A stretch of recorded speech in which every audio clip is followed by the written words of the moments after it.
เอา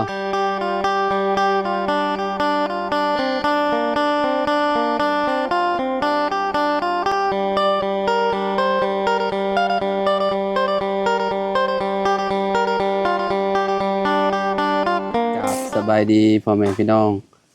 FC เบิร์ดสุขุสุคนเนาะเปิดภาพมาอยู่เฮือนน้องอาเจืองพี่น้องเอ้ยเนาะมาอัปเดตบันไดอาเจืองให้เบิ่งนำกันเนาะตอนนี้กำลังเคิงทรายอยู่โอ้หอนหาคำได้นี่พี่น้องเอ้ยโอ้โอ้มันห่างพวกบ่จักอายว่าอาเจืองฮะยามันแหละ บ่ได้อยู่เนาะ มันก็บ่ได้อันนั้นปานใดสิผสมกับปูนน้องโบกตัวนั้นเด้เนาะบันไดน่ะขายแล้วบ่ควรน่ะ FC ว่าโอ้น้องอาเจียงโอ้ฮู้จักเก็บขวดขายว่ะคักกะลีว่ะดีแล้วพี่น้องเอ้ยเนาะไว้ขายอยู่ฝั่งไทยราคาแพงได้ฝั่งไทยอยู่บ้านเฮาได้บ่30,000 13,000เขาเว้าฮะเอ้าใช่ว่าสาว เรียกชื่อในบ้านเฮา อืม เดี๋ยวเราชื่อเป็นลายเอากันหน่อย บ่ เราเปลี่ยนขนมเอาล่ะ คะแนนน้อยเปลี่ยนขนมโอ้โหสะสมแม่นจ้ะ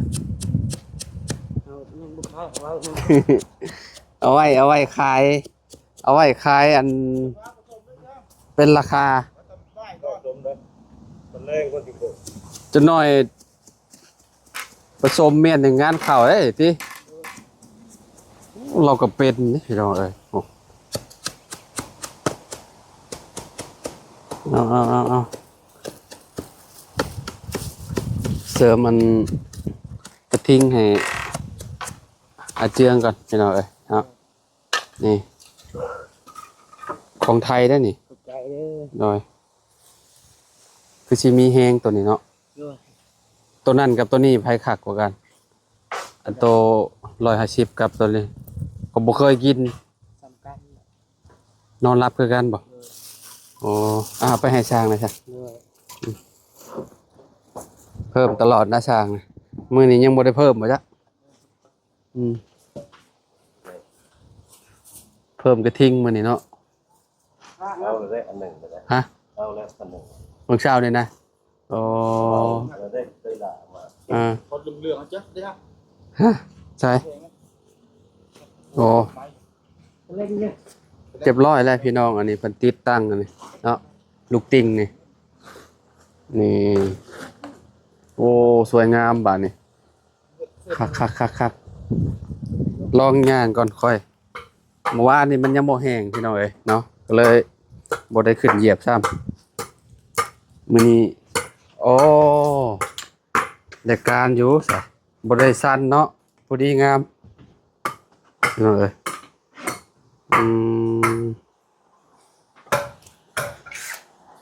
ได้อยู่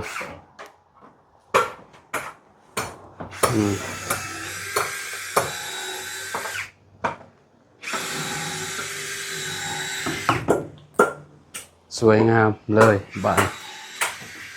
เป็นวัสติดไม้ละแนงไงมันนี่พี่น้องเนาะมันมีละ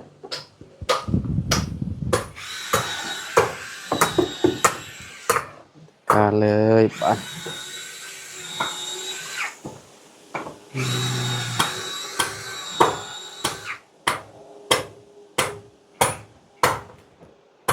ไปลงไป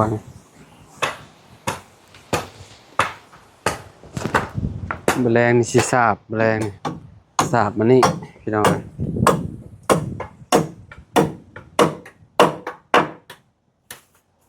เฮ็ดตอนเที่ยงนี่ จะแรงมาใหม่บ่คือว่าสิไปเฉลิมฉลองบ่ บุรีไปนะ บ่ได้ไปบ่เห็นกระเจ้าอันเมื่อคืนนี่กระเจ้าเปิดจมูกแล้วก็จะปิด จักบุรีไปทำว่าเมาก ระเจ้าซ่อมซื่อๆบ่มื้อนี้มื้อจริงมื้อนี้เนาะโอ้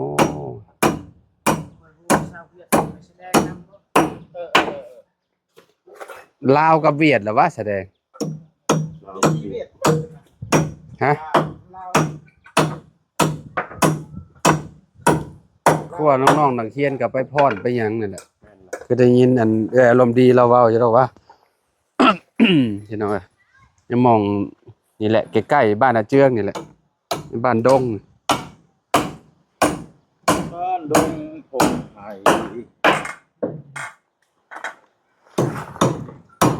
ราศีเข้าไปนี่เข้ากันแล้วแบบ มาบ่โหเสียง จักบ่ฮู้คือกัน มาอยู่บ่ทั้งเบิ่งนี่แหละคะแนนบ่มาก็เห็นเพิ่นบ่มามื้อนี้ก็มื้ออื่นแหละไปเพราะว่าเพิ่นเว้าว่าวันที่22 23บ่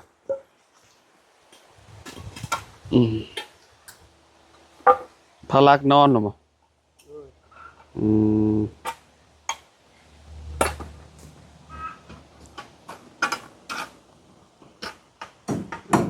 เศษไม่พาสลานี่แหละก็ยังเหลือบ่หลายปานใดเนาะไปสิติดหมู่พี่น้องเอ้ย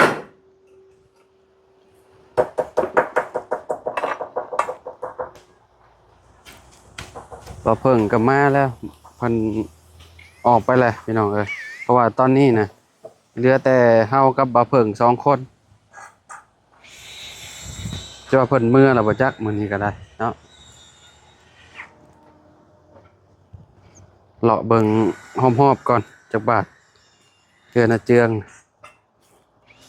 ยังบ่ได้เบิ่งทางหลังตอนเพิ่นแอมแล้วเนาะ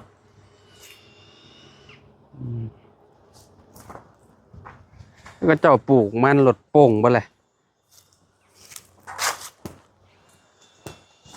อืม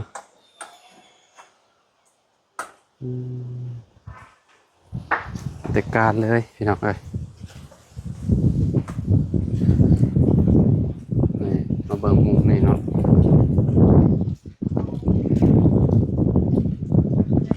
ส่วนทรงองค์เอวโอ้เป๊ะพี่น้องเอ้ยเนาะ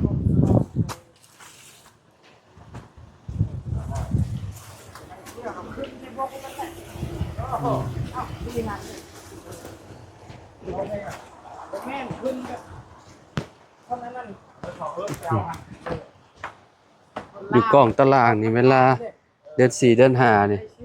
เย็นครับปัญญังเอาเตียงมาวางใส่พี่น้องเอ้ยเนาะเตียงมาวางใส่อยู่กล้องตาราง เย็นจุ่ยๆ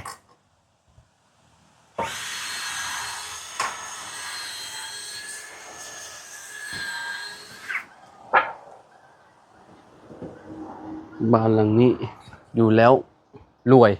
นอนเจืองว่ะ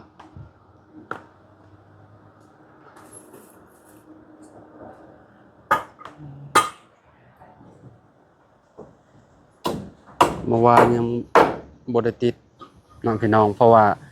มันยังบ่แห้งเด้เพิ่นก็เลยบ่ได้ติดเห็น FC คอมเมนต์มาอยู่ว่าให้เฮ็ดราวบันไดแหน่ว่าซั่นเนาะเพราะว่าเพิ่นมันยังบ่แห้งเพิ่นก็เลยยังบ่ได้ใส่พี่น้องเอ้ยมื้อนี้เพิ่นใส่แล้วแหละใส่มันก็งามบาดเนาะอย่างแรกยังบ่ได้ใส่เด้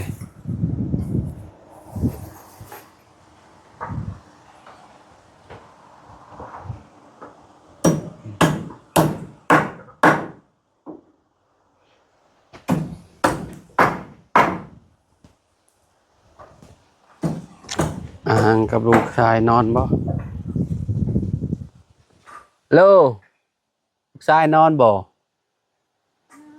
นอนหลับขัดกะลีพารักนี่สบายอยู่แบบตอนเวลานอนก็นอน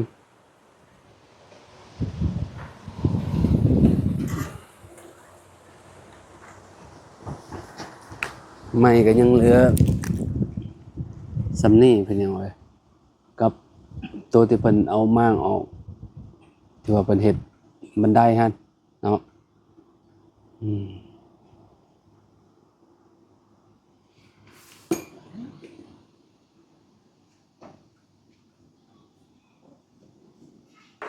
พี่น้องเลยเนาะมาเบิ่งอาเจืองอีกก่อนบาดอ๋อเสร็จหม่องมันอันนี้เนาะ มันมองๆพี่น้องเลยเสร็จแล้วครับงามพี่น้องเลยเนาะนี่มุมนี่นี่ที่ว่ามันเป็นแบบนี้รูปไล่ชัมพูตู้7 ปีแล้วประตู7 ปีกับแบบนี้แล้วเราขออนุญาตเนี่ยเนาะ เลย ประตู7 ปีแล้วครับแบบนี้แหละพี่น้อยมีเฮือนกับเสร็จคือน้องเอาเจืองนี่แหละนี่เพราะว่านี่แล้วนี่เพิ่นเฮ็ดแล้วเรียบร้อยแล้วก็เฮาก็เสร็จเอ้าเนาะเจือง เลย เสร็จให้มันนี่แถวนี่ที่มันขาวๆคิ้วๆนี่เสร็จให้มันสะอาด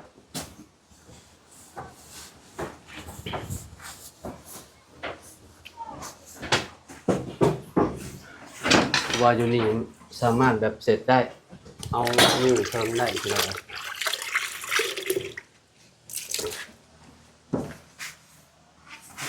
เฮ็ดแนวนอนบ่ แน่นอน พอคักแล้วสะน้องใส่แต่งคิ้วนะสมมุติว่าเป็นคนกันเลยถ้าขาดคิ้วไปก็บ่งามอีก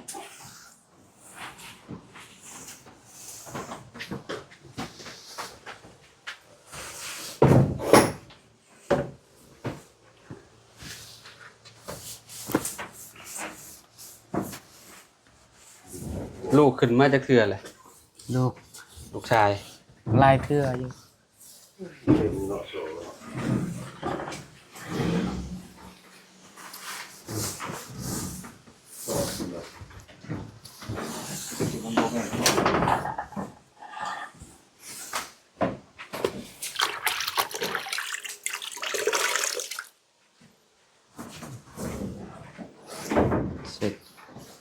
เสร็จแต่กันแนมไปนำ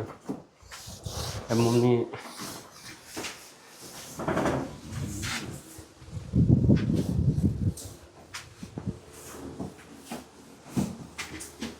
อากาศหนาวก็ขาดแทบมัน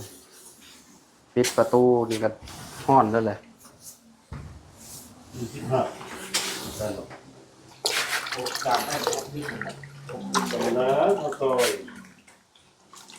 ต่อย10 เซน พอดีกว่าเขาจะทำแผ่น 25มันเนาะ ที่เส้นเดี๋ยวสร้างทิศ มันได้เพิ่งหาดอก เจ้าเขาจะพุ่งไม้อย่างนั้น ดูเลย คือเพิ่งมีหาดอกประมาณนี้10ถึงทางอีกทาง2ทางอีกทาง อยู่ในแนวนี้เป็นช่อง 25 เก็บแล้วเบิดเขาบุ้งเขาบ้านแล้วนี่ก็ทำความสะอาดเก็บอันเศษไม้เศษตอกทิ่มหนอดเดียว เลย ช่องแรกกับ5 นี่นะนี่5 เส้นเล่มลงมาในสิมานี่ฮะนี่2 แผ่นทางหาเนี่ย คือบ่ะมุมนี้บ่ะ ช่องแรกตัวที่นี้ก็ได้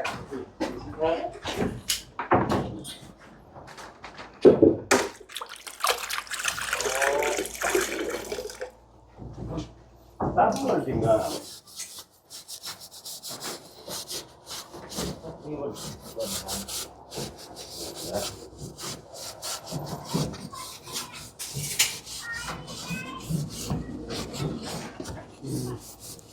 ลงของเขา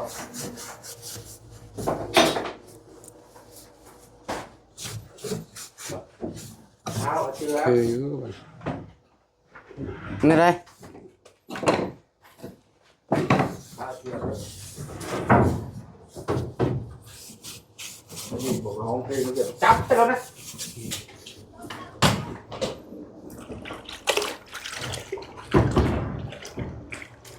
ปึ๊บ ไอ้สายขีดขาดเจี๊ยบมัน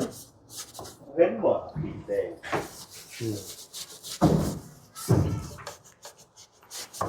นี่ดีงามบ่มีแห้งก็คือยามันหักอยู่ โอ้ยขีดแห้งเลยออกจัง ขีดแห้งผัดลายบ่ออกช่ำบ่ แห้งแบบออกจังหัวลุกจัง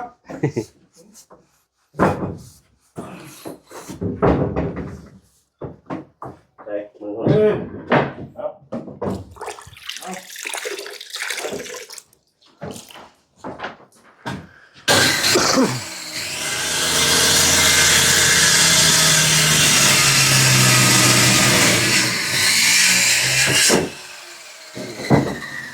เรียบร้อย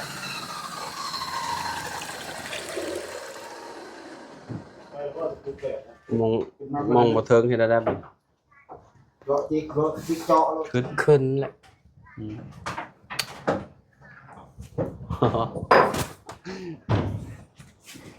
โอ้ย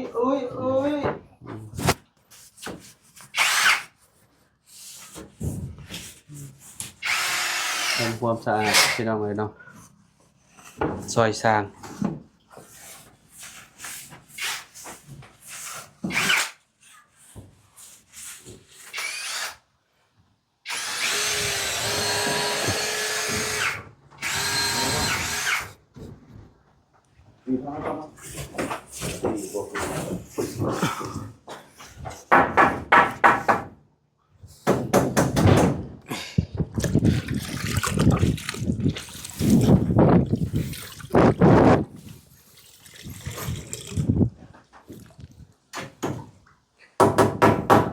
งามแล้วเกลี่ยงเลยสะอาดแล้ว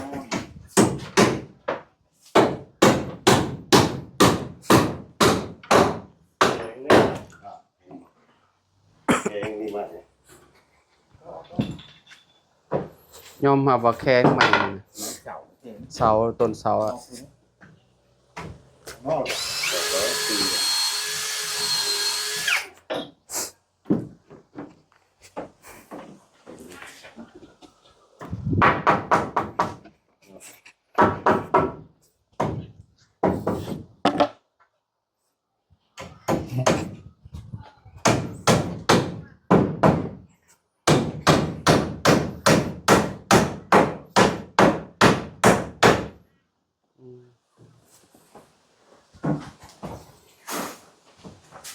มีต่ออีก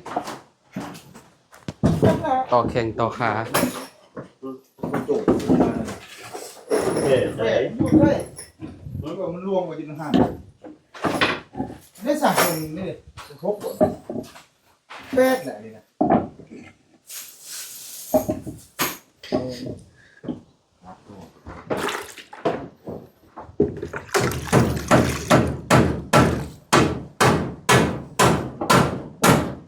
ถึง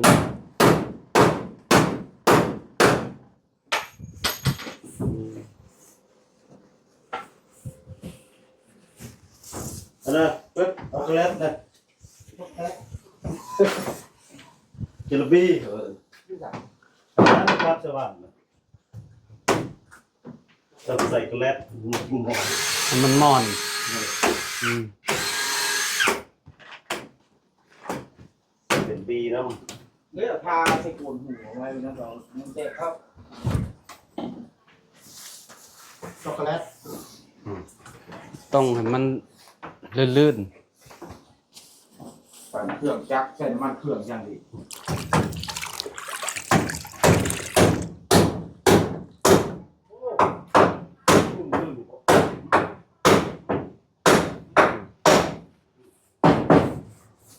พี่น้องเนาะทางสร้างเพิ่นก็กำลังติดตั้งอยู่เนาะติดตั้งตัวนี้แล้วก็ดีแหละตอกไม้พาชลาเลยพี่น้องครับเพราะว่าเพิ่นได้แต่งนะเนาะอาเจือง เลย แต่งคิวให้เฮือนอาเจืองพี่น้องเอ้ยเนาะนี่แต่งมันสิบ่งามลงไปข้างล่างก่อนอาเจืองไปเนาะเดี๋ยวเพิ่นก็สิพาพี่น้องเนาะไม่พาสละเศษมันตัวนี้แหละเนาะนี่แนมเบิ่งก็สิเห็นเลยเพิ่นเลยเนาะ งามแล้วบัด งามแล้วบาดนี้เนาะ เลย ในการเลยบาดนี้พี่น้องเอ้ยนี่อยากมืดๆจังได้บ่นี่เนาะ เลย พวกกล้องคนนี้แหละมันมืดๆป่ะเดี๋ยวจง มาถ่ายให้เบิ่งอีกเทื่อนึงพี่น้องเนาะเพราะว่าเพิ่นติดแล้วติดไม้นี่แล้วเดี๋ยวเพิ่นก็พากันเมื่อกินข้าวแล้วเพราะว่ามัน11 โมงแหละทางสร้างก็ได้พี่น้องเอ้ยเนาะปกติเพิ่นก็เมื่อ11 โมงอยู่แล้ว โดย พุ่นแหละบ่ายโมงพุ่นแหละเพิ่นมาใหม่เนาะมาแล้วก็สิมาอันนี้เนาะ โดย มาโบกอันนี้พี่น้องเนาะโอ้ถ้าก็สิเห็นแต่ตอนได้โดนแล้วบ่ แต่ยังน้อย จะเป็นวัยรุ่นพอบ่อ๋อ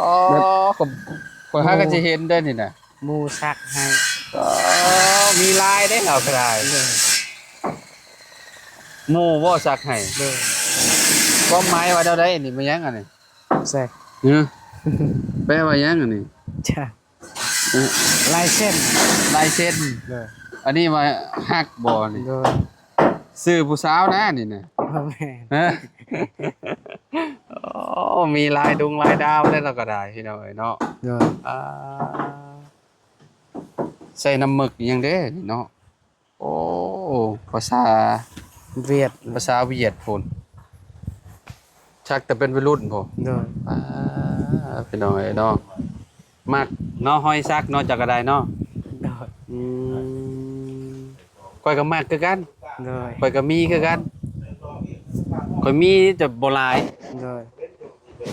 มีมายุ่มมาแยมมาแล้วตอนเป็นวัยรุ่นคือกันนั่นแหละ โดย ซักพี่น้องเอ้ยเนาะตะกี้มักแฮงเด้ โดย มักแฮงวงแคทนี่โอ้ยเห็นลายลาวนี่โอ้ยมักแฮงลายพ่อใหญ่แบงค์พี่น้องเอ้ยเนาะ โดย คักอ้าวก็สิประมาณนี้แหละพี่น้องเนาะเดี๋ยวถ้าเบิ่งอีกรอบหนึงบัดช่างเพิ่นเฮ็ดแล้วว่าสิสวยงามส่ำใดเนาะเจ้าเนาะอ้าวอยู่ดีมีแฮงบ่สู่สุคนพี่น้องลำลาแล้วสบายดีน้องเจ้า สบายดีเด้อ สบายดีเด้อสิเด้อพี่น้องเนาะพอกันใหม่เนาะ